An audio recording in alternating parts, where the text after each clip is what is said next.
Hold on. Let's see. I told Johnny I can't wait till his boy's old enough. And then we're here. We are, hold on. Becky Mitchell, Mama Mitchell, the godmother of soccer in the house. Right. Yeah. Right great. Before we're going live, she was doing what she does best. She's on me. I got to get it. So want to take it from the top? Sure. For those that don't know, my Mama Mitchell is very dear to me. She had 2 children that I grew up with since I was a little kid. And you're still living in my old neighborhood, representing the B section. And you, the organizer, executor, the wrangler of all these, the minions of the soccer world out there. Are we still going by AYSO? Did we change the acronym? No, we changed that. We went several years back to Flagler County Youth Soccer, where we originally were before we joined AYSO. So if you don't know who this wonderful woman is, enjoy today's show. She's very special to me. And we're going to jump right into where I am guilty. Yes, I need to get – so Carla Klein and her husband and Megan Nesty and Susie Johnston and a couple other kids – their girls are playing in a team. So you ready for this story? How cute this is? I'm ready. This is where Matthew would be very proud of me and very happy because you can't fit. If kids don't like you, something's wrong with you, right? Have you ever kids? They just tell the truth. Exactly right. So I went out to the first practice, which was I think last week, right? Yeah, we just started practicing. Yep. Yeah. And which I'm out there Tuesdays and Thursdays. So I go out there specifically a little bit earlier to always make sure that the queen bee, you and your peoples have your space. And I'm always, because I'm dealing with my own knuckleheads. Got to stay in your own space. I get it. Bingo. So I go there a little earlier, making sure everyone's going to get along. And I get to see, well, this team is adorable. And I think I'm going to be going out there and try helping them because I don't know why they're doing this. They're naming their team after me. What are they naming it? Chenzo's. I have no idea. I'm like, you guys have funny. to. I'm dying laughing. I'm sorry. I just think it's funny. It's hilarious. I'm like, wait a minute. This is going to come off way too wrong. No, I'll have to at least buy the shirts, do something. Why? But these little kids are they're so precious. So the other day after their second practice, they went 1, 2, 3 Chenzo's. So I'm going to go to their game on Saturday. And Ma, you may be getting me in. Oh, I hope so. I would like to see you to come back. I would love to see some of the kids that my daughter played soccer with. Mm-hmm. Some of you guys, everybody's grown in their 30s now and having kids. And even if they don't, I would love to see you guys come back and coach. I mean, that's what this community is about. Right. My parents that coach for me, I try to get them into the community so that their kids can see that they're interested in what's happening with their lives, and they're interested in volunteering and doing stuff where they live in their own community. Right. I mean, it's what it's all about. For those that don't know, tell the peoples how long you've been doing this. I've been doing this since 1998. I think I'm going myself on my 22nd year, but Flagler Soccer, this fall just started our 30th year. It's been in existence since 1990 at Wadsworth Park. Am I going to pick up where you leave off? Is that what I'm doing? Because I'm why I'm guilty. I'm playing. So right now it's a labor of love because I play. It's happening. I'm getting older. In the soccer world, I'm getting ancient. And I'm still hanging. Or these kids wouldn't let me play with them. But it's happening. And I know I will never not be by a pitch. You know that. Oh, yeah. It's going to be in my blood the rest of my life. It's probably going to happen. I'm going to slowly, but here's the thing now too. A lot of the guys that I've been playing with that are around my age, they are trying to stay within the scene, but they know they can't play. So I think we're in this sad place right now.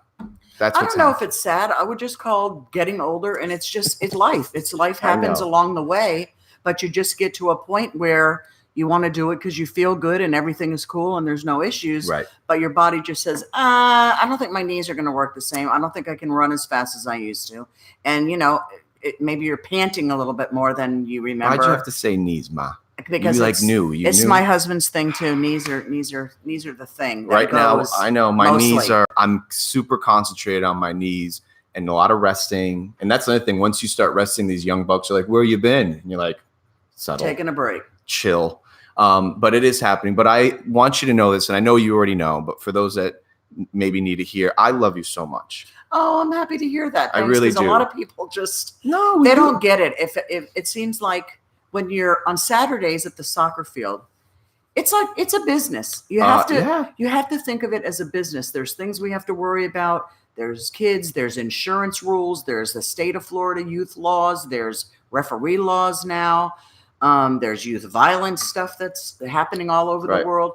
I am behind the scenes making sure all of that stuff gets done and that we're complying with the sheriff's office, everything that has to be done here. So on Saturdays, it's a business. And sometimes parents call and want a special this and want a special that. And if I'm out somewhere and you're out with your friends or what, some of my coaches get together and have meetings places and stuff like that, you know, I don't mind sending a pitcher of beer or whatever it is. But on Saturday, it's business. I need to know that you need to check in. I need to know that you're there, that somebody's supervising the kids. I need to make sure you do what you have to do to toe the line, background checks, the whole thing. Well, my heart goes out to you because I've been once again, mine's a labor of love. I don't have basically like this infrastructure. But listen, between Camille washing the pennies, me bringing the goals, making sure people are going to, it is a racket. It's a lifetime. It's a commitment. It's a commitment. It really is. 100%. And then do you remember Gavin Ganane? He was in I absolutely do. 100%. So he started his league and we share war stories. And I don't want, once again, this is just us. The byproduct of this show is me being able to see people I haven't seen in a while. So thank you for coming. But for those that are listening, this isn't all negative connotation. We're just venting a wee bit that there are growing pains and there's a lot of moving parts to any kind of organization. Absolutely. And I, once again, want to make sure I want you to know that you are appreciated. And I have a lot of dialogue with a lot of these parents and I interact with a lot of these kids. You are very appreciated. And I hope so, because it's hard. It's hard. I'm sure, Mom. I mean, some people, if they call and they need special favors for their kid and you need to move the kid, once the league is full, it's hard to move kids around. I'm sure. And I have to say no. And then, of course, after that, you're the bad guy. Then I become the bad guy, or they don't like me for whatever reason, or I have to put the hammer down about something that's going on their team that's not good or encouraging for children. I feel very optimistic about this one. I've been to every practice basically because I'm on the same days, which by the way is fantastic. I love how we just the orchestra just works. You know, I love you guys so much, and my boys know, my knuckleheads know that you guys are first always. And even if there are people out there that I don't know, I'm more of a giver than anything. I always make sure like you guys can even have, I know what it's like not to have space. Exactly. So I'm always, as long as there's peace and as long as there's, you know, everyone's in unison, that we're not out there to kill each other. Yeah, I'm hoping they're going to expand soon. From what I had heard from the county quite a while ago, they were looking into, I don't know if it's going to be a possibility, but they were looking into expanding further north into the Wood area. Really? Because that's kind of behind Sea Ray. And now that Sea Ray's no longer, they're thinking about going further. They may go a little bit further north. They were checking into acquiring the land there, but I don't know if it's ever going to go through or the people were willing to sell. Nobody's gotten back to me about it, saying that anything. It is interesting that it was going forward. So I don't know. It's so big yet so small. Right. I would really like it to be able to expand because now we have lacrosse, cheerleading, football, racquetball, basketball, tennis, horseshoes. I mean, we have they just recently, about maybe a couple years ago, not even, maybe three seasons ago, they built a really nice kids playground for me there. I've just been telling them I really need, like, I need stuff for like the little siblings that are not old enough. That's true. So one parent can see the game, go to the playground with the little ones. Then the other parent comes back. They kind of swap places so everybody gets to see what's happening. For those that don't know, what is your age group? 4.5 to usually 16. I do take a few older in my co-ed. Okay. In the largest group, if they're still in high school and they still want to play and they don't really feel comfortable yet, or maybe they don't drive yet to be able to come out to your thing and do pickup games or join whatever you guys have going on. Then I still, I'd rather have kids in, on the playground than in prison. That's my whole. Amen, Mama. I don't want people. If kids don't have things to do, and we all know there's not a lot of stuff, even Palm Coast, Flagler, there's not a ton of stuff here for kids to do, like there are in other areas. True. So, I mean, we want to try to encourage sports. My kids both did sports. My son did baseball and, actually, he was basketball too, softball and basketball, Tri-County athlete. He was the short guy. Yeah, real short guy, 6'6". He was the Tri-County Player of the Year. Yep. I remember at him. FPC. My daughter He was did 01, soccer. right? I want to say 2000. I want to say he really? He was 2 years older than I want to say 2000. Yeah. So those that are listening and you haven't put two and two together. So Mama Mitchell has her oldest son, Michael Mitchell, who was a very short 6'6", handsome man, and was baller at everything he basically did, not only because of his height, but he was a phenomenal athlete. Absolutely. And I want to say we rode the same bus together. You probably did. I don't know. Yeah, I think we rode the same bus together. And and then Holly Mitchell was I'm 02. Holly was a year younger than me. I'm almost positive it was 03. I don't know if it was 03 or 05. She might be a couple. Way. She's only 33. I could have sworn. Or she's going to be 33, I should say. So then maybe 2 years. It's funny. I always thought she was like right underneath me. She was born 87, so this year she'll be 33. And let's take it from those for just a second, because we were sharing those, but before the show we went live. Michael is in North Dakota. Right, Michael Jr. Sunny North, warm Dakota. Yeah, pretty freezing North Dakota this time of the year, but beautiful place. Median age there is about 35, 36. Is it if really? You weren't born and bred and turned into an elder there and still live there, very young, happening, beautiful place from what I could see. Place was entirely white, covered with snow while we were there. Very cold, but very everything there is indoors.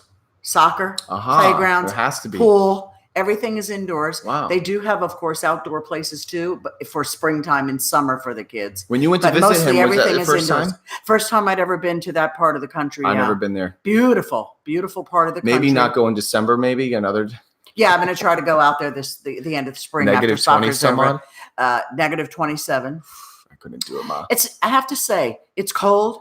But it's almost like dry ice cold. It's not bad until the wind comes. Boom. When the wind comes, you just want to shoot yourself because it is absolutely freezing. So now where's Holly? Holly lives in Jacksonville. She's teaching algebra in Jacksonville. What grade? I believe it's 9th and 10th. Oh, so she's in the high school. She's in a high school. For her. How long has she been rocking that? Because I've lost tabs. She moved up here in the summer, this past summer. With her boyfriend. I was going to say she got a little crush. She did live in Claremont before, but she's always done high school.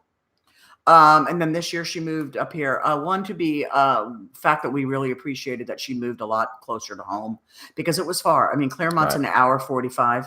So just to, you can't just like drop over. You know who's still in Jacksonville? Remember Michael Fetchy? Sure. He's out there. He's far enough, but yet close enough. She's out there. Brandon Clark lives Nocatee Way. Matt Lonjoy's out there. Santiago's out there. There's a ton. There's a bunch of people that are still out there. There's a ton of people. They really enjoy it. I was there that way. For the first time in a while in Jack's Beach area. I gotta say, it was happening. Yeah, there's a lot of stuff that's going on. Yeah. So I mean, it's just if you can deal with the traffic, you can deal with it. Lots of traffic, lots of people. Mama note, we like Holly has a boyfriend, crush. Yeah, very nice. We approve? Yeah, very nice. Not just show approve, we approve. No, very nice gentleman. You heard it first, folks. Very nice gentleman. We like you. We like him, and he seems to be a really good guy, and they seem to do really well together. And well, she deserves it. Yeah, I hope so. I hope everything works out that way. And she's just doing her thing, She was the first one to like your post, say. Doing was she? She loves her mama. She very well better. You have no option, Holly. No, there's no options. So now jumping back to the soccer organization, we've got from 4.5 to about 16. What's the average team size? It just depends. As you know, here in Flagler, I mean, you can do anything. Right. They can do, lifeguard, everything. There's every sport that you can do here because the weather's conducive for it. So some kids play in the spring and they play something else in the fall. Then they come back next spring. Right. And some kids play in the fall and come back next fall. So I never know what the age group division is. Do you have like a minimum though? You want your parents to have at least 6, 7, 10? Well, my little ones have usually about 10 or 11. They play 6v6 usually. And is that what you're doing? Because I always when they actually are playing games are on Saturday, right? And they are 6. You're doing the 6v6 for the little ones. Okay. The older ones, if there's 11, because also in this town, my co-ed teams. The older kids, they want a job. I mean, they want money. Parents can't always buy cars. And I mean, this is one of the lowest paying counties. So parents don't always have. So the kids want to get a job. They want to work. They want to. Right. So, and between school and trying to get a job and play soccer, it's sometimes tough. Right. So we try to do 11v11 if we get enough kids. But if not, they can just talk to the referee and, slide the goals down a little bit. Depending on what day, because everything's so arbitrary, like who came that day. Exactly.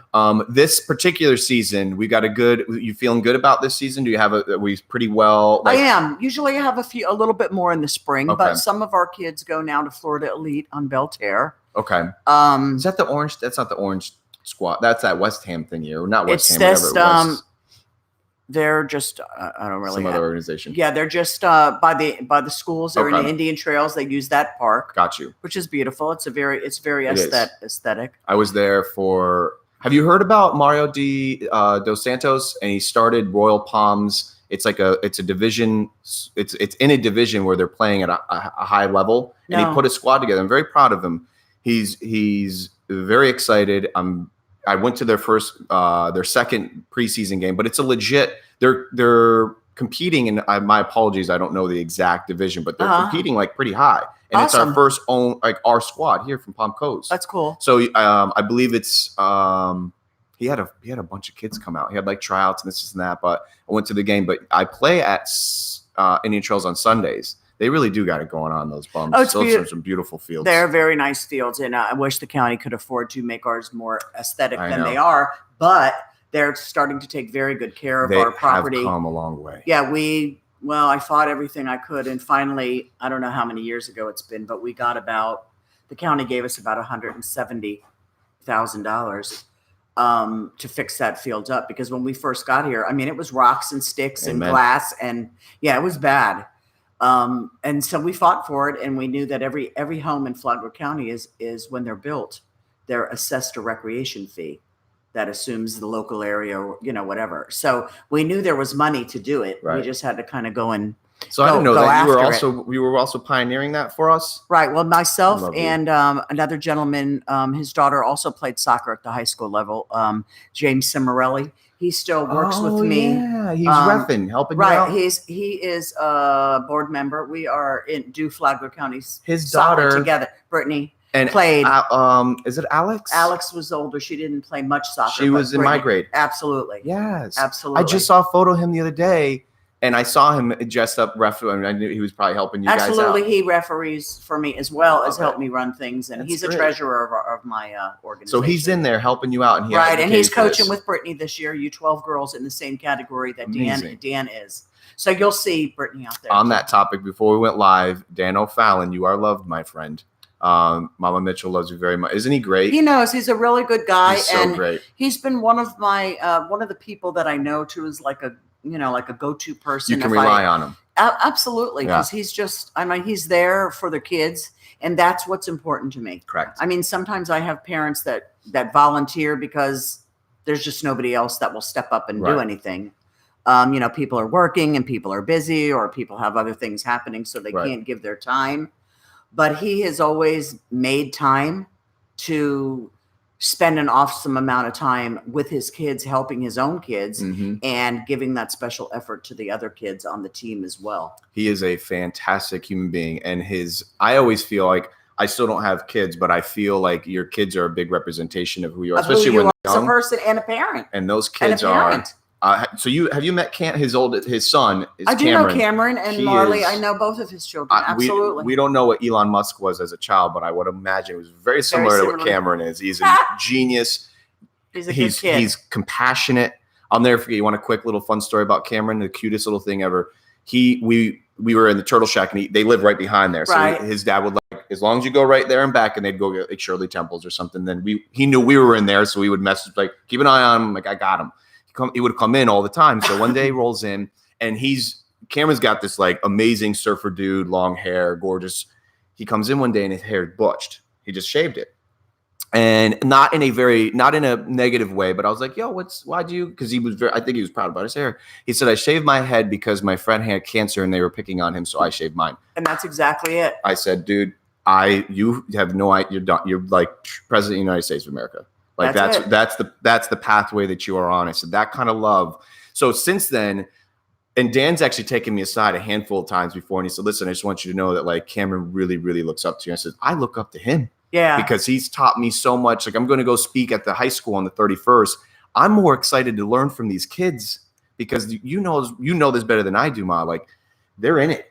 They're seeing and hearing things at a little bit I think this adulting thing, we can get very guilty of following into the normal flight path, right? Your life can get really mundane and repetitive and Groundhog's Day. It's a byproduct of being an adult. your job, the time, like that's why we look forward to these vacations, because it's like a blip away from reality. Exactly. Whereas a kid, I don't think anything really ever feels too redundant when you're a child. Remember being like, you remember being like a kid, from 4 o'clock, 3 o'clock in the afternoon till 9 o'clock felt like a lifetime sometimes. Sometimes it did. I mean, it was after school. It was change your clothes. It was have a snack. It was do your homework. And it was go outside and play. Yes. It wasn't sit inside on your video game 24/7. And those kids got it. So he's outside. And when he told me that story, he's got his little band. And now Marley, she's on the team. Right.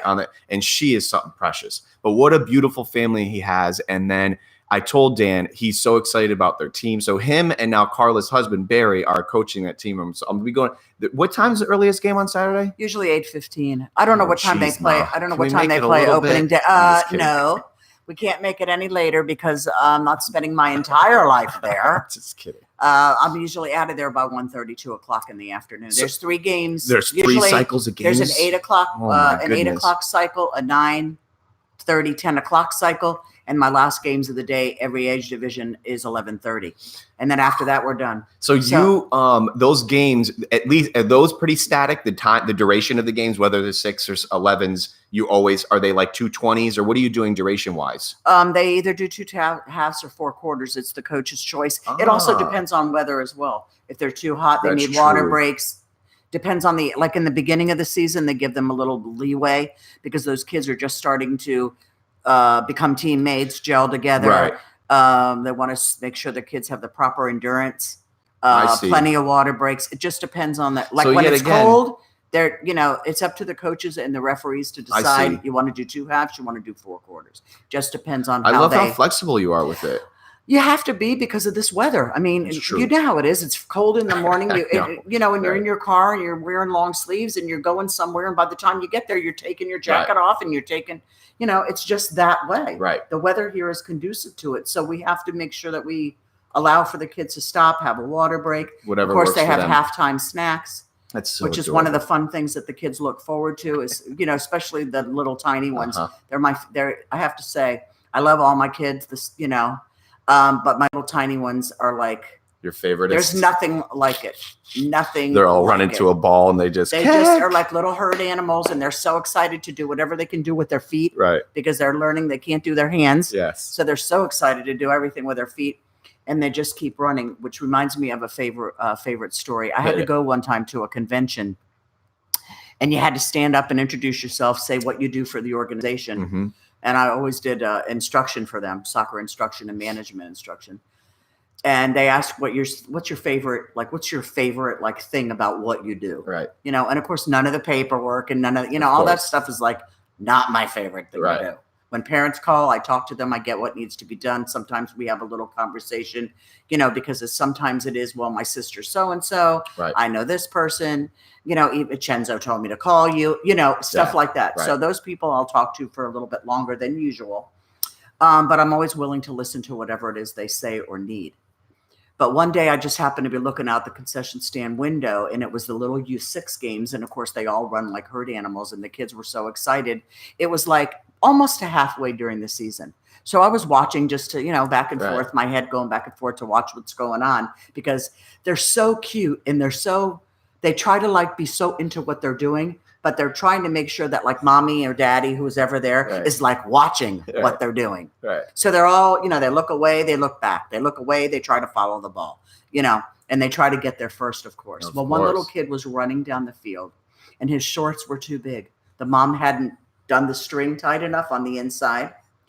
He's running down the field. The pants are at his ankles and he just keeps right on going, doesn't care. I was like, it was the cutest thing. I was hysterical. And of course, after the play, the mom came to the touch line and got him there and tightened the pants up. But it was absolutely hysterical that he just didn't care. He didn't care. He was after that ball and he just kept going.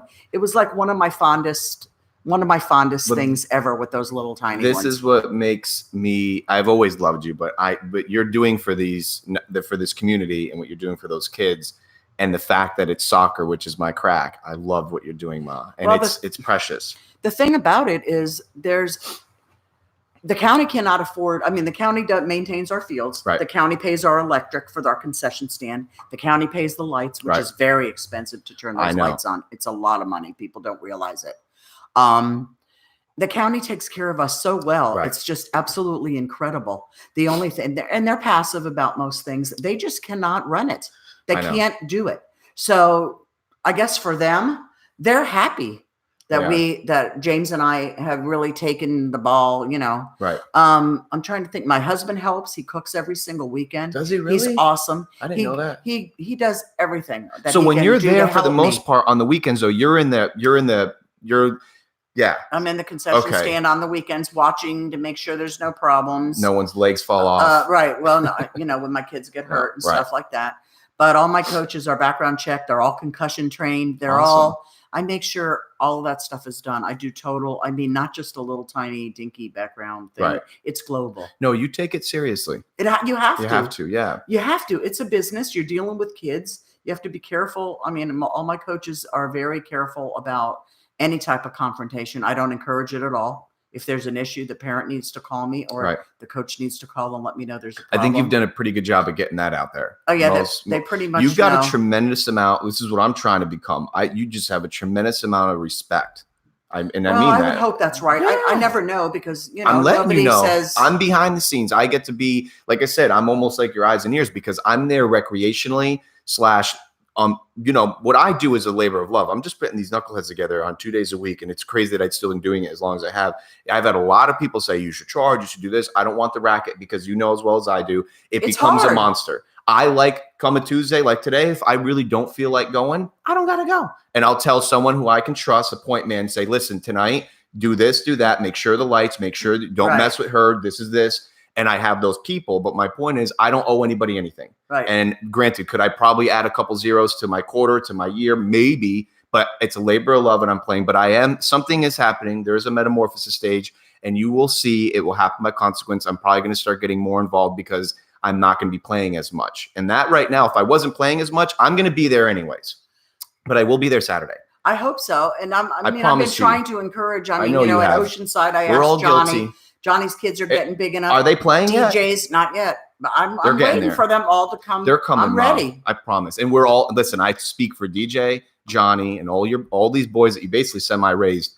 We are all guilty. We need to get more because the sport's still very precious to us. Most of us still play. Right. They all play still. Now they don't get to play to the same, you know, as habitual as I do because of their jobs and their families. Absolutely. But Ma, it's happening. And I promise you, I hope so. It will happen. I like my kids to come back. Holly came back and coached a few seasons for me. Did she really? Yeah. Michael Jr. was never a soccer person. He was always at softball, basketball. Right. But Holly came back and coached U8 for me when she lived close, you know, when she was still in the area working.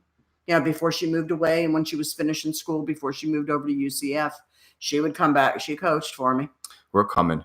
And once again, I thank you for all that you've done for those kids out there, because I think, and you could agree on this probably, is that the soccer genre is growing slowly at a snail's pace. But like with birth of Orlando City, with the birth of Miami, with what Beckham did and their first game the other day, which they sold out season tickets, by the way. That's awesome. I mean, that's what you want. It's happening. So I still tell people, because you know as well as I do, soccer is still that sport that's easily made fun of when we're like, for instance, tomorrow the Champions Leagues are on and we'll be out watching the game somewhere and it will be a Tuesday at noon-ish. And there'll be that one guy or that group of guys who are like, what is this? Turn this off. And it's like, dude, come on, bro. Like, really? So there's still that scene without a doubt. And I'm sure that's with any sport, but ours is a little bit easier because of some of these guys that do make it easy to get picked on. Oh, sure. The flagrant falling around and blah, blah, blah. My point is this. It's not going to happen overnight, but the scene is growing.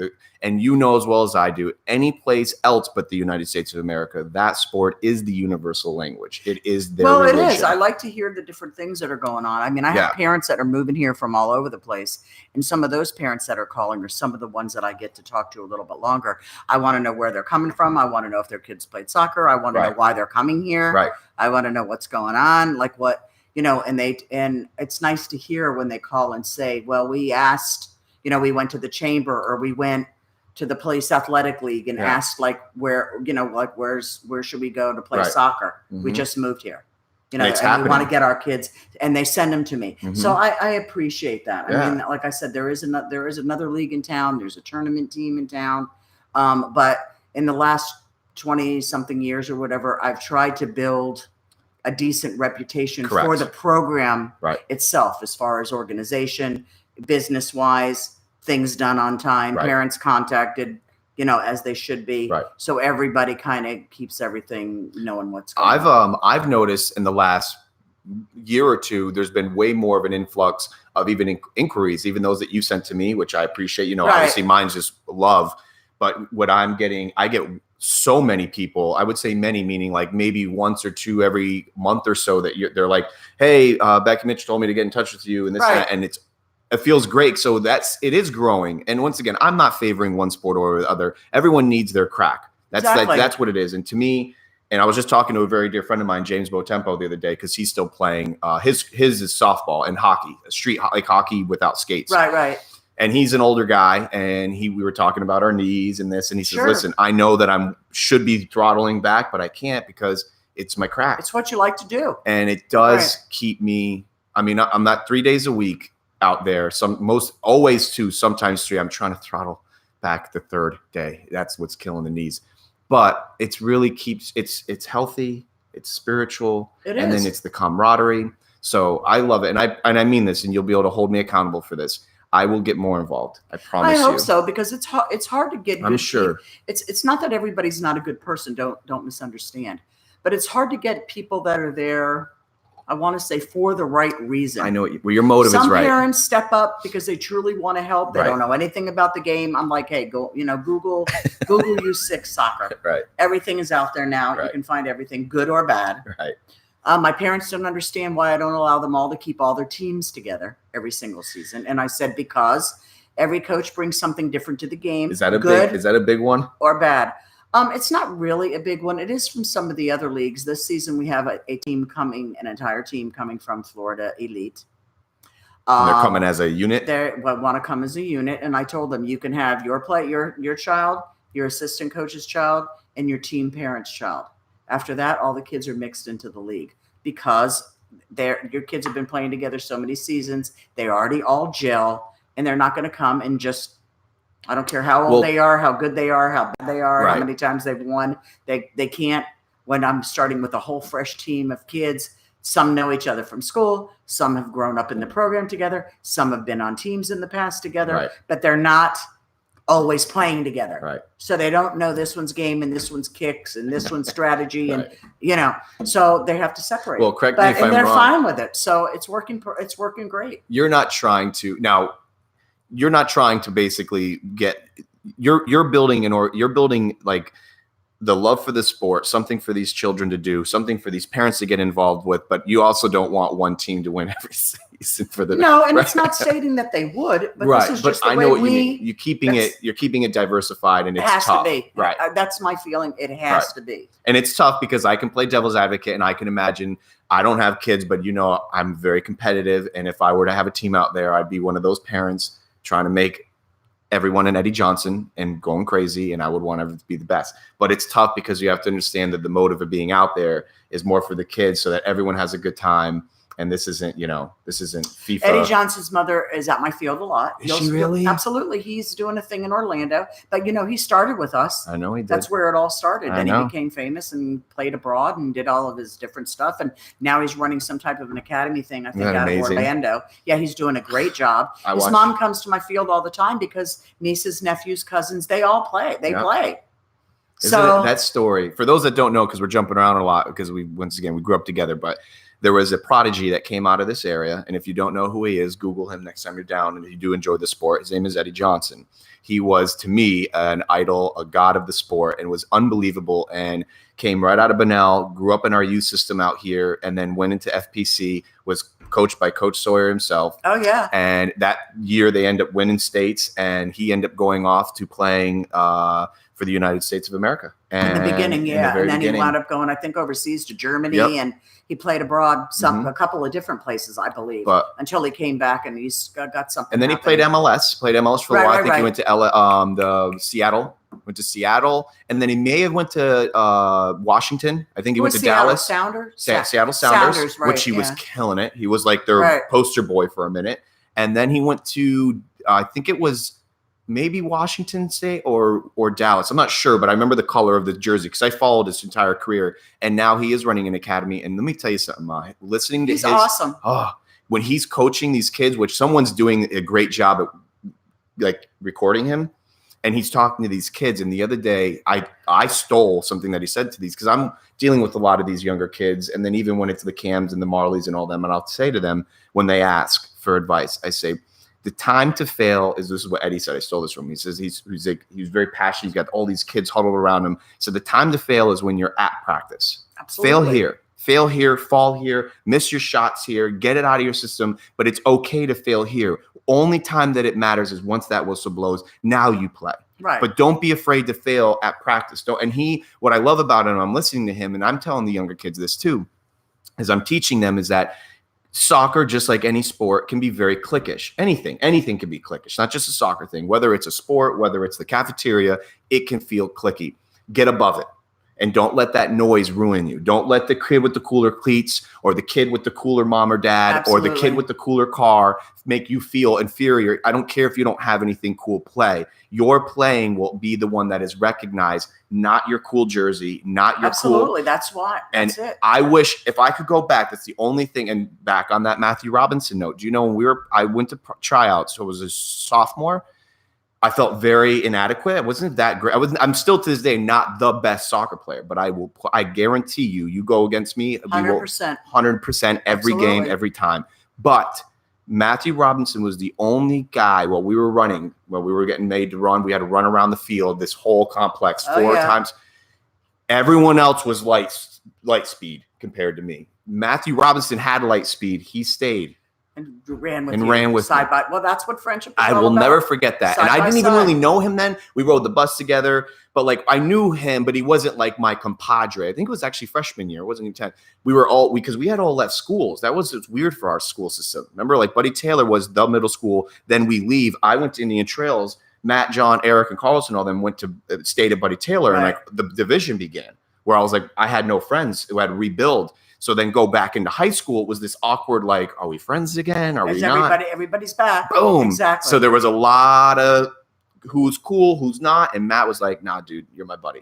And I'll never forget that. And I try to preach that to these younger kids. And even a mom called me the other day and she's like, can you help my daughter? She's been coming to pick up. She's only like 11, 12. She's got it too.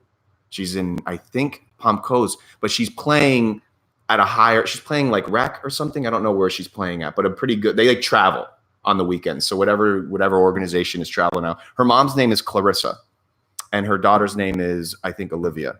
But holy bananas, she came out. You probably know her. Casal, maybe? Maybe something like that. I feel bad because I'm butchering. She's probably even texting me right now. I don't know. I'm just saying I don't know who it is, but you know as well as I do, it's about keeping the morale high. And I think I like how you're running it because it is tough. Listen, there's a big sign at my soccer field. It has a whole bunch of things on it, but the bottom thing says, let your kids play soccer, have a good time, let the coach be the coach, because nobody is getting a scholarship here today. As long as they do their personal best, right. That's what I try to tell my coaches. Develop the skills that they have, work with them, give them the self-confidence to know it doesn't matter win or lose, as long as you do your personal best. Mm-hmm. That's all I care about. They come with a smile and they leave with a smile. Yep. I went through that with my daughter when they played travel for Frank Meeker. Oh my gosh. 10 seasons that we did of that. We would, the game would be over afterwards and we would be in the car on the ride home and they would be like crying or something was wrong or what. I'm like, did you do a good job? Did you do your best? All right. So, you missed this shot. You missed that shot. Right. But, Meeker was explosive in some ways. He was so great, though. But he was an awesome guy. Yeah, and he did a lot of work with our kids. Mm-hmm. And we appreciated it. They wanted to try it. Yep. Holly wanted to do it. We were like, okay, let's do it. Yep. It was tough at times, but it was like, okay, let's do it. And a lot of kids came out of that had a really great experience with it. And that's all part of it. What park did they give him that monument at? I forget. It's at my field. Is it at our wow, that's our home one? I loved him. Yeah, that's so shout out to the Meeker family. Man, I think it was Frank Barbuti, who I was the biggest pain in the ass to, and I love you, Frank, if you ever listen to this. But with your help and your love for me, which you kind of like blessed me, but I was the biggest pain in the ass to Frank and like begging him to give me feel like I know because I had talked to him a couple of times and I said, did Chenzo call you? Is it okay or whatever? Is it going to work out? And he's like, it's going to work out. That's what I'm saying. My guys, we all work together. I know. And my guys have no clue the blood, sweat, and tears I've put in to not only form, that's what it's about though, forming relationships. Because I've never come, it's yours. Cool. It's all vodka. I'm just kidding. Oh, good. That would be good. Actually, that's my. Are you a vodka lady? I could have made Bloody Marys. I am a vodka lady. Okay. Well, next one. It's okay. Okay. It's daytime, Chenzo. But it's daytime. I know, but that's the best time now. I was just talking with somebody today. Camille and I, side note, Camille and I last night we walked from here to the center, go play. And then on the way home, we were walking. We were like, we've been trying to behave as best we can with the alcohol intake. So we're down like once a month, if that. It's not bad. That's fine. Stopped at breakaways, and had 2 drinks over a span of like an hour and a half. I felt like we got hit by a bus. Right. Who wants to walk home? I know. She was like, I'm a little like, she said something cute. She says, I'm on a struggle bus today. But you know what I think it is on that tangent? I think there's a lot of just like juju in the air. This whole virus thing and blah, blah, everybody's freaking out. Shit, man. God, everybody's freaking out. It really just is a bad flu, but it does have a, I don't even know what you want to call it, a factor that can turn into pneumonia very quickly if you don't stay on it. Right. And everybody's going nuts. I mean, we went to Sam's just to stock the concession stand. Forget about it. There was 9,000 people in there. People were buying like pallets of water. What's the toilet paper thing? Do we know why? We even know? I don't know. I guess they feel like maybe they're going to be quarantined and they'll be in the house like pooping their brains out. I don't really know. I can't figure out the toilet paper joke, but I guess we're in the wrong business, right? Actually, I had someone get in touch with me recently and asked me if I would help set up, help facilitate their e-commerce to sell masks. Like the stupid mask everyone was going crazy. Sure. And that's the worst thing to do. They don't help you. I said, look, I would like to get involved, but my point is like those things are just it's too much hoopla. Like it's not, I don't know. I didn't want to get involved with it. The one thing about it is when you put a mask over your face, you're still allowing germs to come in. What a mask does is protect anything going out. Right. It's not for us. It's for anybody that's sick. Yeah. Should wear the mask. Not well people. Because you never know what you're going to encounter. So if you're sick, you stay home, you wash your hands, you use Purell, wipe your shopping cart off. You do everything that you can. We got some people out yesterday that were doing the elbow bump. No wrong with that. And that's okay. Do you just keep it simple? But I don't know. I don't get caught in too much of the hysteria. I just know that, look, who isn't a germaphobe anyways? Like everyone just hold yourself a little bit more accountable. Exactly. You don't want nobody. And if you're not feeling good, stay home. Exactly. That's all I care about. The worst part about it is, like I said, in this county in particular, it's very low paying county. And people go to work when they're sick, or they send their kids to school when they're sick because they can afford to stay home and miss work. And it's crazy. And that's how it rolls. That's I'm learning so much more because I don't have the intimacy with having a child in our system anymore. Growing up in it, it was unique. I was a free lunch kid, and I wasn't we weren't poor, but we were not super well off. We were just simple folk. But I'm getting very involved and have been involved now for a while with the provision packs. It's amazing entity what they're doing. They're feeding these kids, but it's in a weekend-based thing where they give these kids food and it's for the weekend. And my point is, by helping them grow their stuff digitally, I'm reading through their marketing paraphernalia, and figuring out what they're doing. Incredible. The statistics that. And, it's funny, though, no good deed goes unpunished. She's still being met with a lot of people. This is all something that it's privately ran, privately funded, and still people are like, this is, what are you doing? And blah, blah, all these types of terms like this is socialist or this is that. I don't even know what half of these things mean. But my point is, I didn't realize that there's a lot of people that do need help. And I'm not one of these people that I love helping people. And that's why what's crazy? Oh, by the way, shout out to Bryce with Fortis Workshop. He gave me this shirt. Isn't this cool? And it like to me, it's like a pier on the shirt. He got the color on point, and it's the font from the pier. He got it. So, and that's what's happening is more and more people that are watching this realize that that's the whole silver lining to the show is to love and to give back. And it's happening. It's really happening. And I am so excited that, like I said, you will be able to hold me accountable. I'm going to get more involved, and all of your minions are coming back to you, all your boys that you Well, it would be really nice. I know. And I hope some of the girls have come back. I mean, I've had some of the girls come back and get involved, and it's just good. I mean, for a while when everybody's getting there together and figuring out their career and getting married and getting their house and having their kids, and then when it's time, I just feel like, I don't know, either give back to the community or be appreciative of where you came and who helped who helped you get there. Amen, Mama. Speaking of that, this past Saturday, Frankie Terranova came to my concession stand and did a ref clinic for me. Nice. That's really nice of him. Oh, yeah. Frankie, I love you. He started with us too. I know. We all did. Right. And he went on to become a referee. Yeah. We used to take him to tournaments with us down in West Palm. Yep. When we were involved in the American Youth Soccer Organization, we went to tons of tournaments. Yep. We took him with. He learned his thing. He did his thing. He was wonderful. Everybody loved him. He was a really good ref. And of course, I'm sure still is. Phenomenal. And now he's got certified and moved on. And he's doing this game here in high school and city in Orlando and traveling around with a group. You know that Terranovas is celebrating their 25th? I know. It's amazing, isn't it? It's just amazing. It is amazing. I was talking to somebody that I used to work with back in the day. She went to high school with us. Shout out to Olga, who works at BB&T at the Bank in Palm Coast, who also is becoming an endorser of the show. Thank you to them. And I went and took a visit with her, and I thought, how crazy that it feels so long ago. It still hasn't been that long, but it's long ago. It is. It's so crazy. And we were talking about, and it's to see, now obviously Terranovas was in existence when we were like babies. So it's not, but when I first moved here in 1997, it was here. They were here on the beach. Yep. Right. Yep. Right. And that's when, it's just crazy how much time is. But you know what I love too? And I'm so happy. I told my mom this the other day because she was visiting, and my mom was originally from Massachusetts. And when she moved here, she was probably already 20-ish, like an adult. She was adulting. We grew up here now, the kids that you've basically, not only your kids, but us that you've. Absolutely.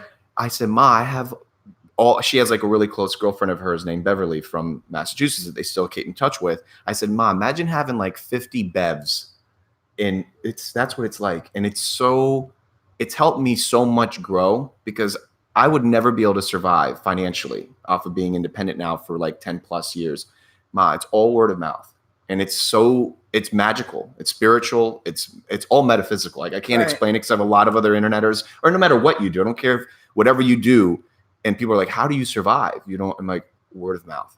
This community is so powerful, and it's my most favorite place to be because of that. I can run into somebody that like this. Right. It's so warming. So I don't know. I could go on and on about how special it is. And where is Mama Mitchell right now? Are you in a good place, by the way? Are you good? Yeah, I'm doing good health-wise. My kids are doing good. We have a little girl. Michael Jr. has a little daughter, 3 years old. She's got one? Just one girl, one little girl. And for right now, like I said, they're out in North Dakota. I'm hoping he's going to come back closer. He did live about 30 minutes away from me. He lived off of 210. Oh, we're live. Go ahead. You got to hit it? No. Okay. He lived off of 210. East you go towards Nocatee, and 210 you go towards St. John's Creek. Oh, that's way out there. Right. He wasn't all the way out. He was about 2 miles down the road when you got off 95. So it wasn't bad. So they were like 30, 40 minutes away. Right. And we would see them quite 3 times a week. Right. So we miss our little gal. And of course, I wish she was here so we could start her. Right. But she has a goal, and she has a net. So once the snow goes away, then Grandma will be saying, all right, is she kicking the ball? And she loves it. So she is kicking the ball at different places they go, I love it. But not like on a regular, right. Because that's where, all kids kick balls. Yeah. That's where it starts. If they don't want to play that, you have to kind of, like you said, you got to let them try different things. Right. You got to find their own little niche. Do you remember Jimmy Gagliano? Certainly. Okay. He comes over pretty periodically on Mondays, and he's got a 1-year-old now. And it's awesome. It's unbelievable. Well, to see Jimmy, growing, another really close friend of mine, to see him in this phase of his life when Jimmy's with his kid. You've seen it. You've got friends that you grew up in having, you've seen it before. This is all new to me to see this. Here's this big, handsome, burly feller with his little baby, and he just turns into a mush of love. It's amazing, isn't it? And it's how it happens. I know. And he's got this soccer ball, and I'm already waiting. I'm like, but like you said, I have noticed that not everyone's, it's not one particular sport. I just think some kind of physical activity would be keeping them into something. But he brings his little soccer ball, and kids love kicking something. So well, exactly. That's their first right. like sport thing. Right. You know, they're not 2 years old and you give them a bat, you know? So it's just the way it works out. And then it just depends. I even tell my parents they're like, because some people call or I'll see them at the grocery store or whatever, or I run into people in Walmart and just kind of, you know, they're all, oh, you're the soccer lady. When's soccer start? When, you know, and I tease the kids because they'll go, Mom, there's the soccer lady. I'm like, no, I'm not. And they're like, yes, you are. You have you have candy. You know, they know for whatever reason it is from a young age, like who I am and what goes on. Right. Kind of. It's cute, you know? Well, think about it. It's been 20 some odd years. Yeah. It's incredible. Yeah. So more people, I mean, I'll run into people places. And I tell them too, I said, you know, I don't mean to be offensive or rude, but please tell me your name. I recognize your face. Oh, well, I can imagine. I said, there's only one of me, but there's like a million of you. Right. So I don't know everybody, you know, but you once again, no joke. I do my best. From the outside, people love you and we appreciate you and all that you're doing. And I think, like I said, you know, it's funny because Johnny's busting my chops all the time to get more involved in like the politics sort of thing. And I'm like, I know, but I admire, you know, what they've done. They're building an empire. And absolutely. I'm so proud of it's them. Wonderful. I know. And I'm so proud of them. And I mean, you've known them same with me, since we were knee high. And you've watched that restaurant evolve. And I'm just proud of them. But our time is coming. And once again, the sport itself, those that know me or even just getting to know me, whether you're clients or friends and they come over to this house, as ridiculous as it sounds, I've built a lifestyle around soccer. That is my hat. So even tomorrow, I had someone today call me, very nice, and she's a sweetheart to me. And she says, we have an event tomorrow. I really want you to participate in. We would love your energy there, so to speak. I said, I'm not going to lie. Tomorrow I didn't say Champions League because she wouldn't know what that meant. Right. I said the equivalent of the Super Bowl is on tomorrow, and I will not be able to make it. Not that your event is less or better. It's just I won't. And I'm honest. But that's my life, is I love this sport and I love what the sport has given back to me. And even though I've had dreams to this day that always have played to the level that Eddie Johnson did, it's still the most, no matter where I travel in the world, Ma, I have a soccer ball with me and you are someone's best friend immediately. And there's no politics. There's no language barrier. Right. There's no who's better, who's worse. There's this unison of love for that duration of the trip when you're in that proximity, and that ball is a religion. It's just this like, it's blood. So it's pretty amazing. And it kind of, if you really think about it, it like sucks you in. Oh, it sucks you in. It does, because I'm doing, you know, I've been doing this for so long. And for many years when my husband worked, he wasn't as involved because he just couldn't be. But now he comes, he cooks, he takes me to Sam's, he's at the concession stand doing stuff. Yep. He's moving furniture. He's helping me do this. He's helping me carry boxes. I mean, he's carrying the boxes because they're too heavy for me to carry. Right. I mean, you know what I'm saying? I mean, he's like it's a lifestyle. He's like all involved. It's a lifestyle. It is. And he goes like in between, like on Saturdays, he cooks for me. He does hamburgers and hot dogs. I love it.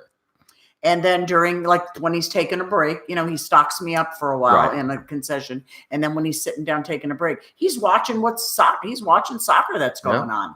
You know what I love is that it's been part of your DNA before it was mine.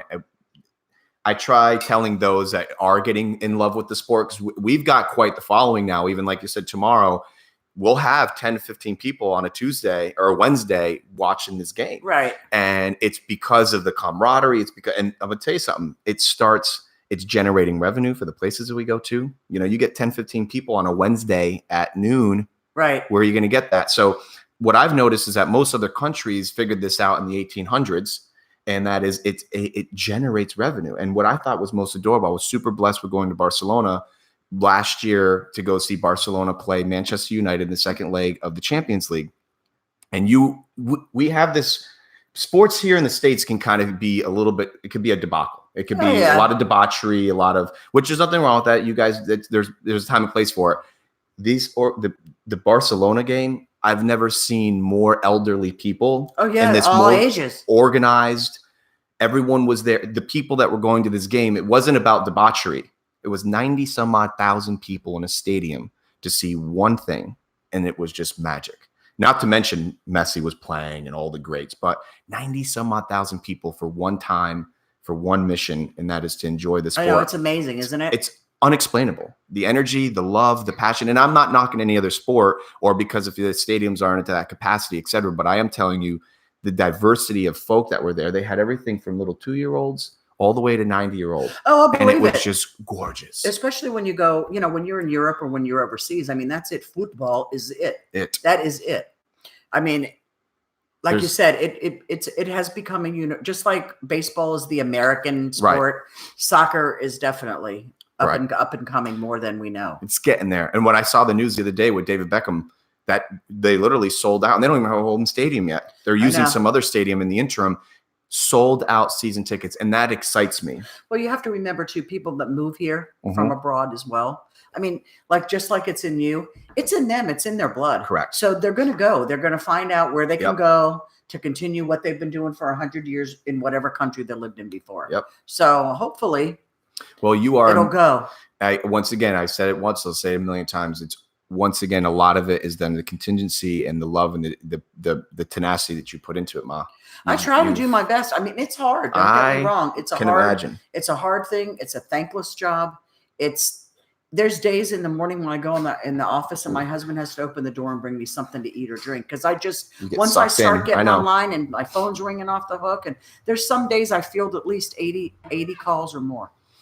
Trying to help. People are like, it's soccer season. I forgot to sign up. Do you have any place for my kid? And I just, write them out, put it on the waiting list. And then if I can find a place to put them, I do.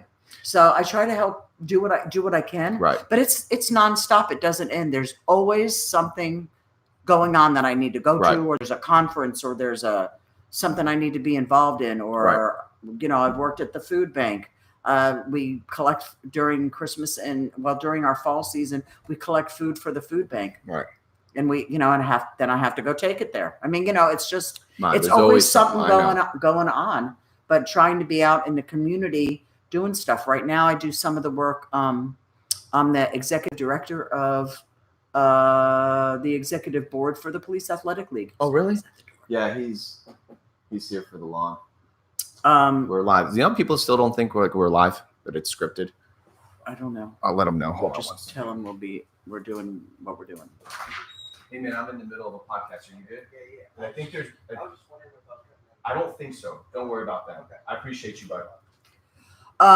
So it takes quite a lot to get everything going between like insurance, giving out uniforms, creating rosters.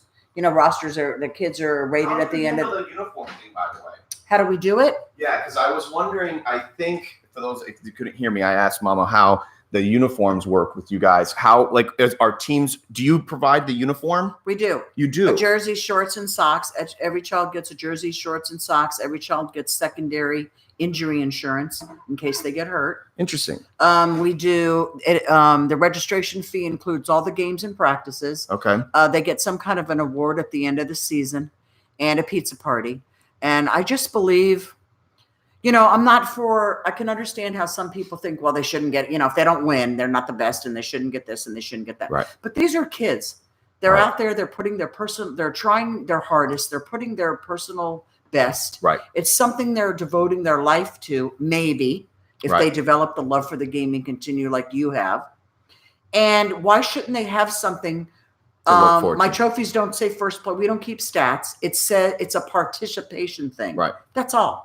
Right. That they participated. This year they played and under like Dan's team, under 12 girls. This season they played, and here's your trophy or your medal. Right. That showed that you were a participant and you played soccer that season. That's all it really is. Right. The parents are like, they shouldn't get trophies. Trophies mean it's a sign of accomplishment. I said, really? You don't think you're doing anything for the confidence and endurance and I don't even know. It's not really teamwork. It's more like it is teamwork in a way, but it's socialization. Right.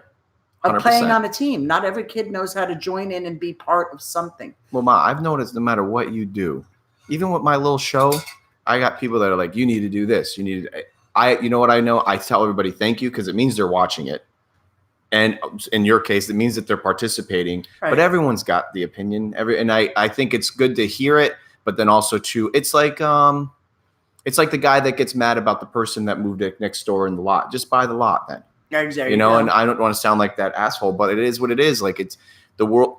Start your own organization then and have your own thing. But I want you to know, what do you do with if somebody wanted to sponsor the jerseys, do you do that, or it gets too corpo? No, it all goes through. We do have companies that sponsor. I don't allow them to sponsor jerseys. They are allowed to sponsor the league. Okay. We don't put names on jerseys because, unfortunately, because of pedophiles. And the kids' name. I was like confused. It's so crazy how you can't. That's so sad. It is sad because I can't have a pedophile out on the field saying, "Hey, Chenzo, come here. Your mom told me to pick you up today." I see what you're saying. Because you don't know know if a child. It is crazy. You don't know.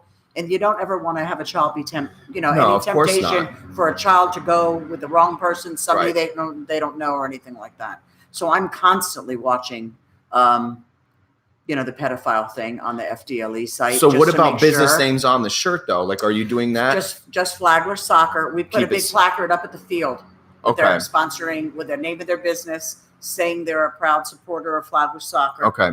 Their web information. Okay. So everybody sees it every Saturday. If you're looking for a mortgage or if you're looking for this, if you're looking for that, and you want to call those people, it's out there. Are those set dollar amounts or are they rather arbitrary depending on the placement? Our sponsorship amount, you can actually contribute any amount you want. There's different sponsorship information. For the whole season, it's $300 and you get a placard. You get your information on our website and you get a plaque to hang up in your office or whatever. Nice. If you want to just do $100, I think you just get a plaque for your office. Okay. But we used to do, years ago, we did do names and we did do stuff on uniforms. But I never know from season to season who's gonna the balance of the teams and what players are going to be on that team. So you get one add-on and you don't have one shirt for that person. That's exactly. Or I have a kid that weighs 100 pounds trying to fit into a shirt that's going to fit a kid that weighs 70 pounds. Right. So So you just kind of have colors. Is it like when we were playing? It's just a color. It's just a color, and it says Flagler Soccer on the front and a number on the back. Simple. Mm-hmm. That way, if someone it's because I was thinking about. By the way, I would like to help sponsor, and then what I'm going to do, because there's no joke. I thought it was cute as a button that these kids were yelling. I don't know. It's too funny. But I thought, well, if you're going to do that, at least let me put my money. Well, you can do that, but you can sponsor them basically. But what you would do is it would be a placard on the field sponsoring your business. Okay. But just by your support, you would be sponsoring their team. Or you can do it in another way. If you want to do something smaller, you can do those little sports bags and that's cute. Like much money and give each girl the little like the nylon rope bags they put their cleats in or something. Anything like that. Okay. Yeah, there's all kinds of little small stuff that I have privy to from catalogs and things that you can have printed with your with the Chenzos on it or the web guy, whatever the web guy, whatever you want to do. Well, I'm going to have to support them. I'm very excited about their I told Carla, awesome. I'm so once again, I'm happy that you're excited about it too. That's awesome. When I went out there, I don't know. Once again, I feel like I must be doing something right with, if I'm getting accreditation from kids, it means more to me than the adults. Well, the coolest thing about it is their father probably said, "Hey, a friend of mine's coming out. He's so cool. You're going to love it. He plays soccer." So the kids are into that. They want to know good people that do are supportive of what they do. Yeah, I guess you're right. And you know what it's like to have the kids. So I'm sure they've got to be. And I don't know. I love interacting with them. Kids are I've had 2 kids on the show. I've actually had Sydney, Susie Johnson's daughter, and I've had Carla Klein's daughter, Penelope, on the show. And let me tell you something. What a riot. They're so fun. They're truthful and they say. So honest. I think it's like probably the best thing about having kids maybe is having someone that's going to check you. These Absolutely. Kids, like if you're acting like an asshole, I guarantee your kid's probably going to say, "Ma, Dad." Well, I mean, I guess if it's a good relationship, but listen, one time during a game, we were at an away game somewhere. I don't remember where it was. And we were yelling and hollering and I was going crazy because the girls were I don't know, they probably stayed up late. We were away on a tournament weekend and the girls probably stayed up later than they should have. And the first half was like they were half asleep. So I was going crazy, screaming and hollering and yelling and, I don't even remember everything. Get the let out, wake up. I was going crazy. Right. And Mr. Cimarelli too. Mm-hmm. So the referee walked over to us and he said, "I'm over here to just let you know that your children have asked that you keep quiet." Oh. So I was like, oh my God. So, and I said, "Is that all?" And he said, "Yes." I said, "Okay, then I mean, he was really nice. Right. And then I just said, okay, well, why don't you come back when you could stay longer? Because we were, I mean, he had missed some calls and just things that we thought, and I wanted some explanation. Right. But just the fact that he came over there and said, your children, it wasn't even him, your children are requesting that you keep quiet. And I was like, and then one of the kids came up to me after the second half, after we won the game. Right. They came up and said, oh my God, Mrs. Mitchell, I'm so glad that you yelled at us. We needed to wake up and get moving, and see what happens. We can win. And, it was great. How is I'm going to get a dose of it because I'm going to be out there Saturday. I'm hoping it's so the fun. 8:00 game. I don't know. Carla's going to let me know what her time is. But here's I'm sure it differs from one season to the next and even one day to the next. But overall, do you have a lot of moms and dads that are getting into it, or is it pretty? It's pretty mild. There are some parents who unfortunately live vicariously through their children. I'm not going to lie to you. Yeah. And I try to tell them at the banner at the time when I need to tell them that you need to just let the coach teach your child at practice. Right. Let the coach let your child play during the game. You need to be supportive, whether it's good or bad, because these coaches, they are encouraged by me at the coaches meeting every single season to what their main job is to teach the children the game, because some have played since they're small and some are brand new moving here and have never played, no matter what age they join. Mm-hmm. So it's their job.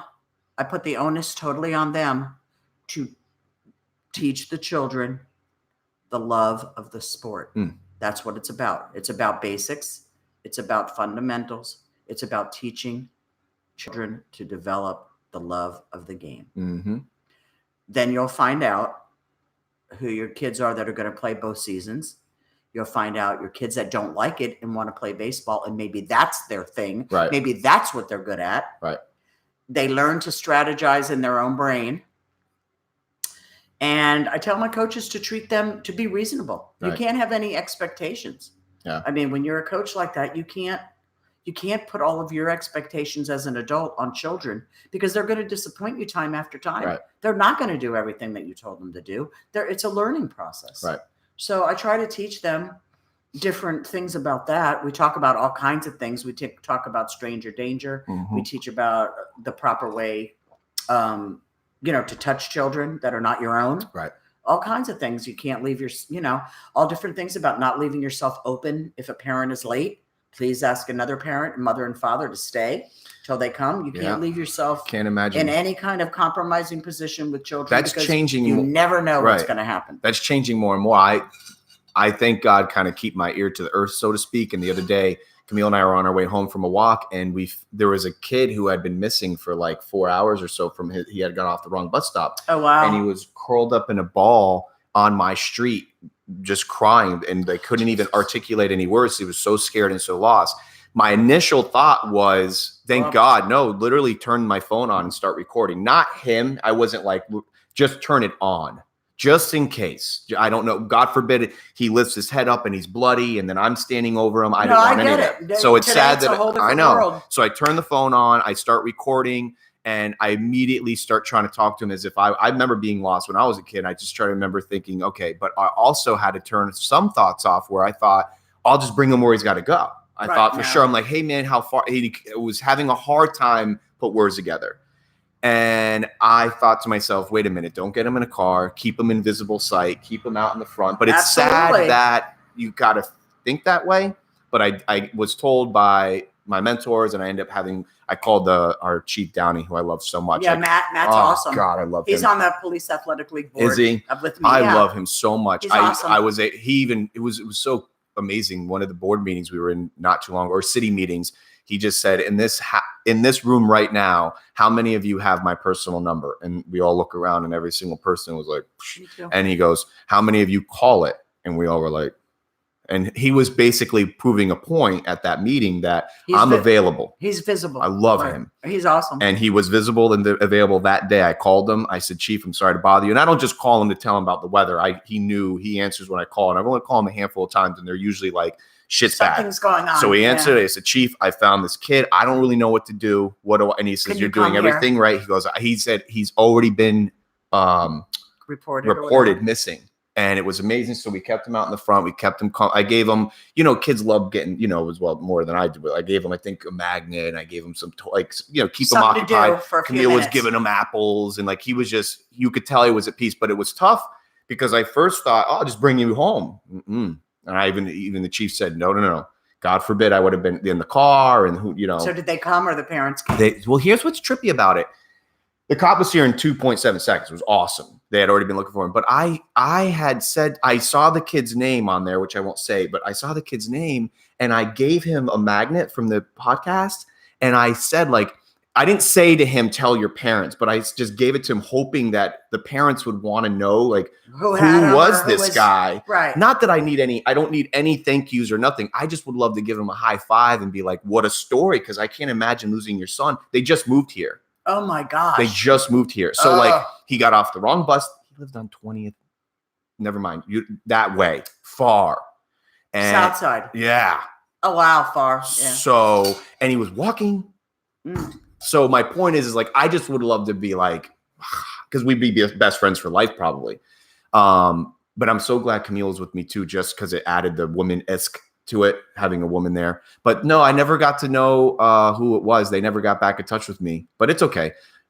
One day it probably will happen. I'll be like, oh my God, but he was a young kid. But my point is I once again, I applaud you and I thank you for what you do, because it has gotten, I'm going to use the word harder. It has gotten more complex and harder to manage youths. Things are so, if people would just not overthink things so much. Things are very simple. You know what I mean? Things are pretty simple. Right. But people tend to overthink, exaggerate. You know, things are very quickly, you know, out of proportion to the thing.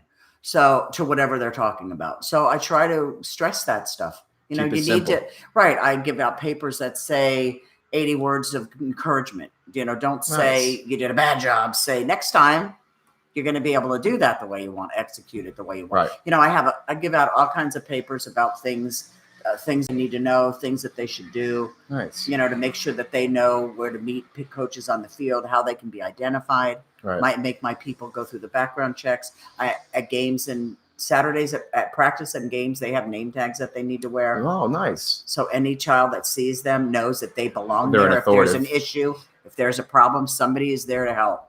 That's very nice. Yeah, I try to like make sure that they, you know, everybody's kind of staying in tuned to kind of what we're trying to do.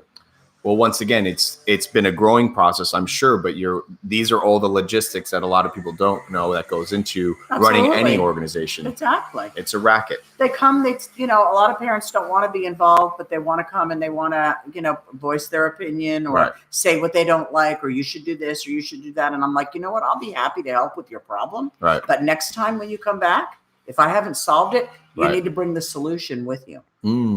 You know, don't just come to me with a problem. Tell me maybe I can help you fix it. Right. Not just, you know, I can't. Yeah. I try to keep things as simple, as easy as possible. If I can do whatever favor they're asking, I try to do it. Right. Some of my parents have called and say, you know, my husband just lost his job. You know, do you have money for us? Absolutely. Is there anything that you can do?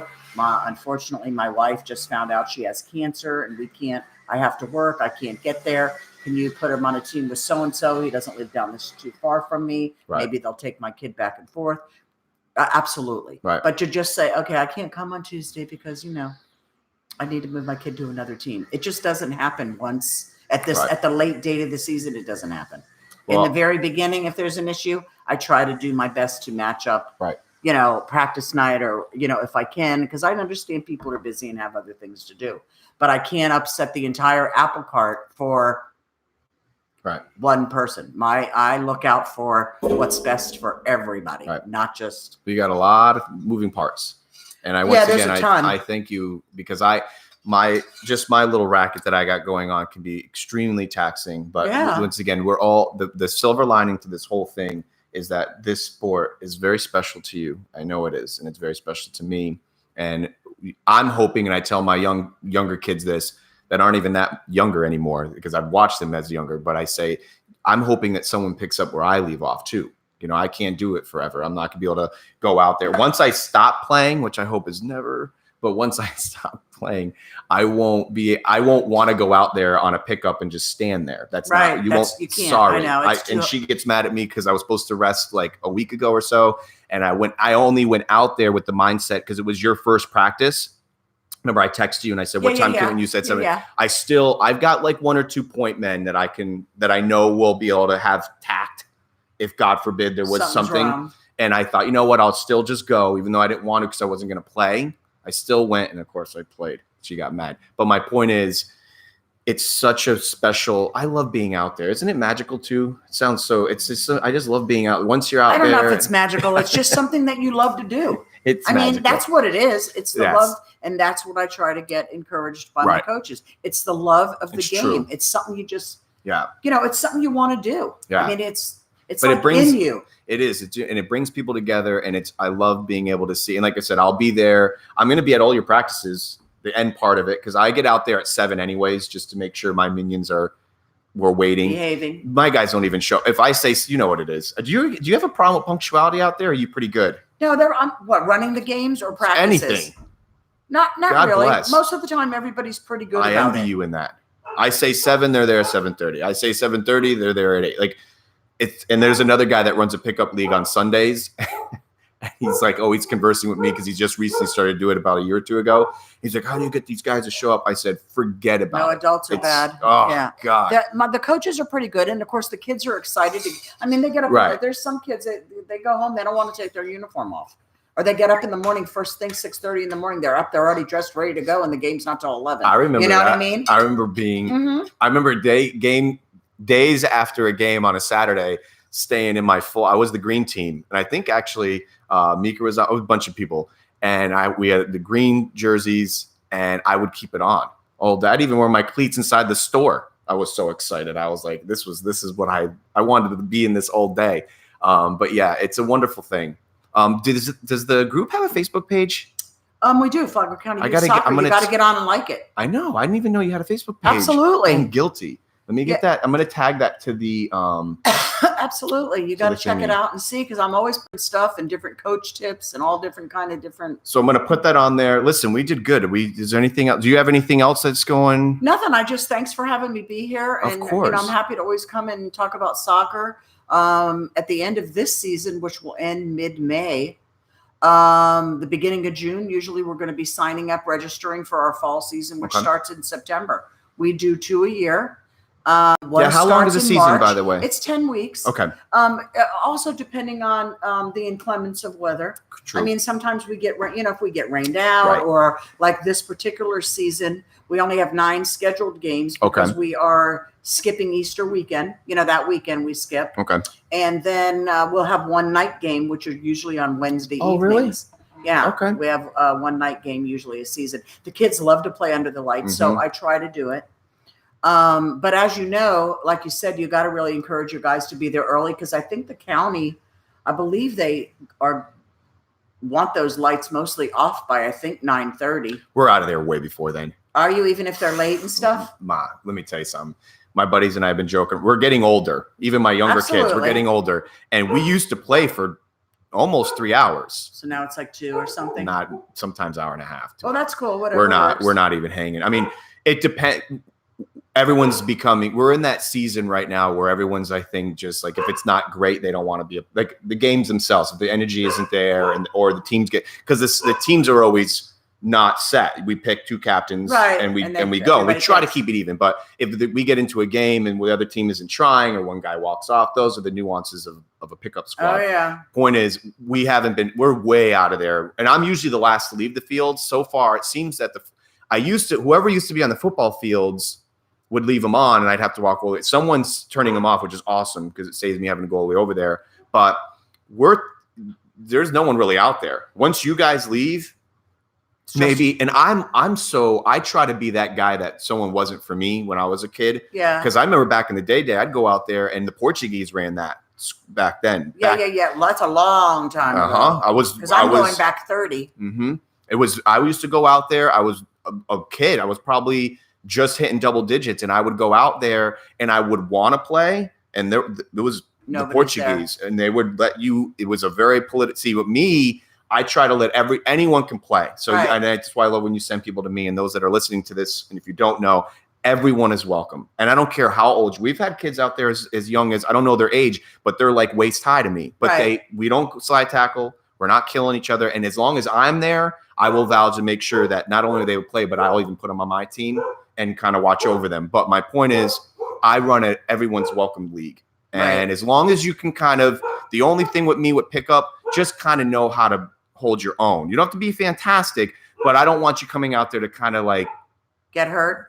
Yeah. Like if you don't have cleats on, it's usually a tall tail sign of like, maybe go get some cleats, and because we are there to kind of blow some steam and have a good game. But I will make it a point. I'm helping a lot of kids off the game, and I'm coaching them. I'm talking with them. It's been fantastic. That's awesome. God bless you for what you do, because it's not, like you said, it's not easy. No, it's a labor of love, but it keeps my heart full. And once again, the fact of the matter is, we're talking soccer, and that's the most.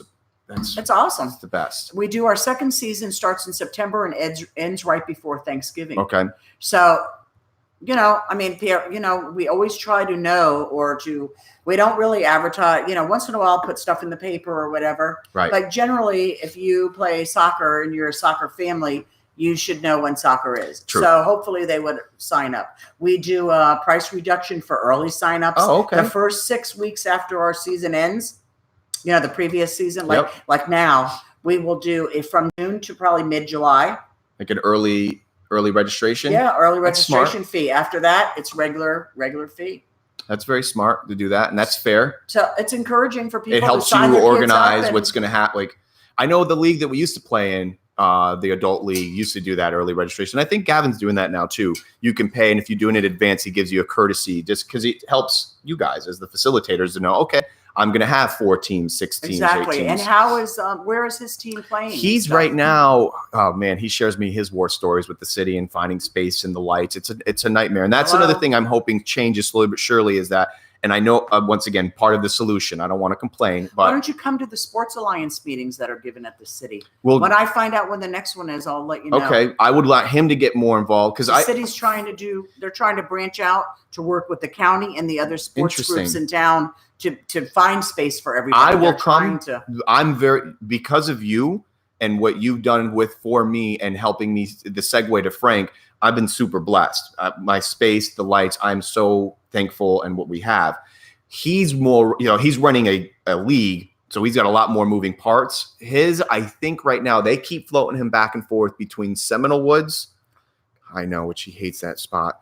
Seminole Woods, and then I want to say behind the pool, Frida Zamba, which I think he actually likes that over there, because there's lights. Okay. But the Seminole, I don't want to be whatever negative Nancy, but like the Seminole fields were they were built specifically, I believe, as a playground. Yeah, more or less. And once they rained out there, they were bad. So, and it's not, once again, I don't blame. It's not the city's fault. It's just we need more infrastructure, and it's coming. And once again, I know between people like you and I and those at the sport in general, the space is happening. I was always hoping that they were going to put something up at Town Center, like a sports venue, like a venue, like a venue with soccer fields and a pool, and there certainly is a lot of space there to do whatever. My dream is, it's going to happen. I hope so. I'm going to do like Eddie. I think I'm slowly but surely praying and trying to plant seed, more spiritually than anything, about building a enclosed. It doesn't have to be like closed, a domed. Yep, where it's covered like Eddie has, where all year long, no matter what weather. I'm not a big fan of turf, but if it needs to be turf, so be it. And then any sport, primarily soccer, but any sport that needs space, rent it out and be like a spot. And I'm looking at some places on US 1 maybe, but I'm praying about that. That would be my next dream, is to give like even an organization like you a home base, no matter what. Well, see, for a long time at Florida Elite, those people at Indian Trails, they came to me a couple of times and asked if I would come and run their stuff. Yeah, because they know that I'm organized and that kind of stuff. But I was like,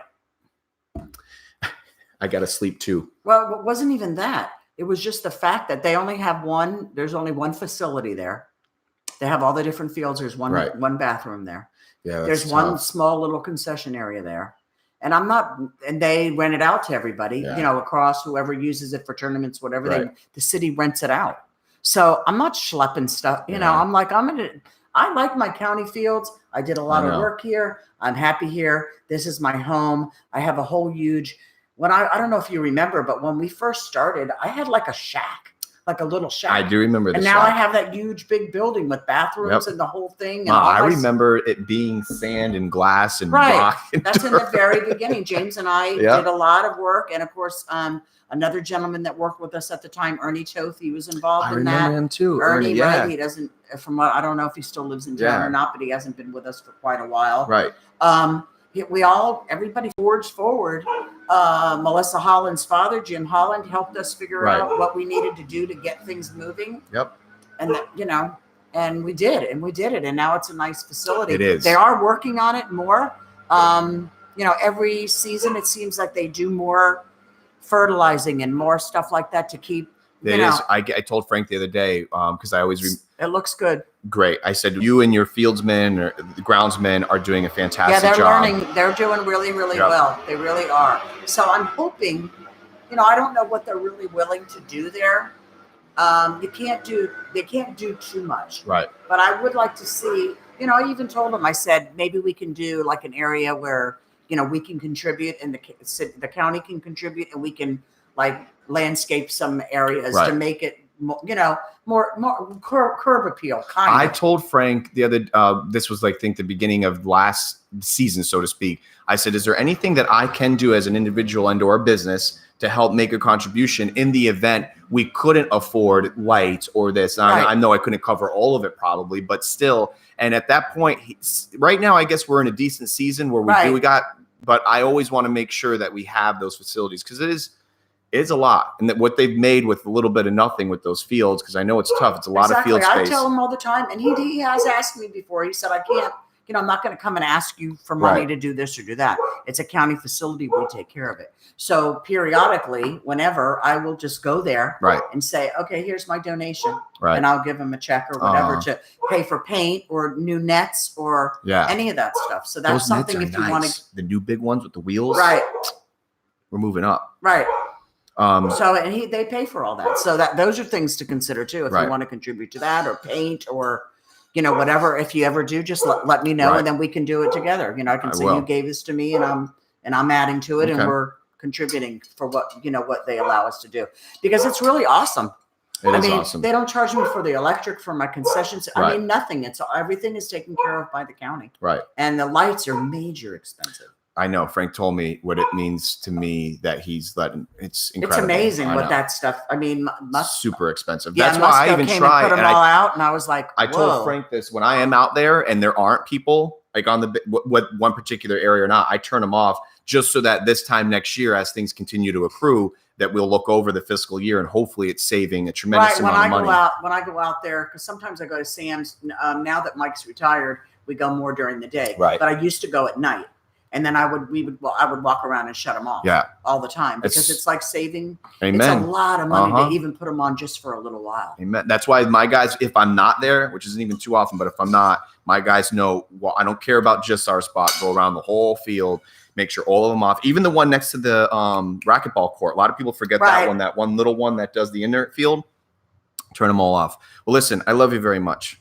Thank you. I'm glad to be here. Thanks so much for asking me to come and do the show. And it's awesome. I thank you for all that you've always done for me. Like I said, you're like another mother to me, Mama. Oh, you know that.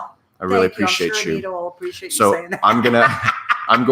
We'll tag the group. And also if anyone wants to get more involved, I say this because I know you'll back it up. If someone wants to get more involved in the youth system out here with the soccer environments, get in touch with Becky Mitchell. Absolutely. Like 100%. Phone number, our website is fcys.net. Yep. Phone number 386-447-4004.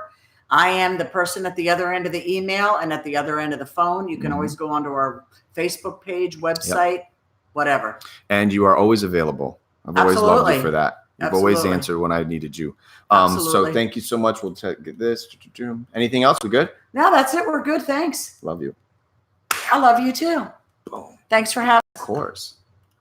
Bam. And we didn't lose internet. You were good luck. Sometimes that happens. Wow. We did it, Mama.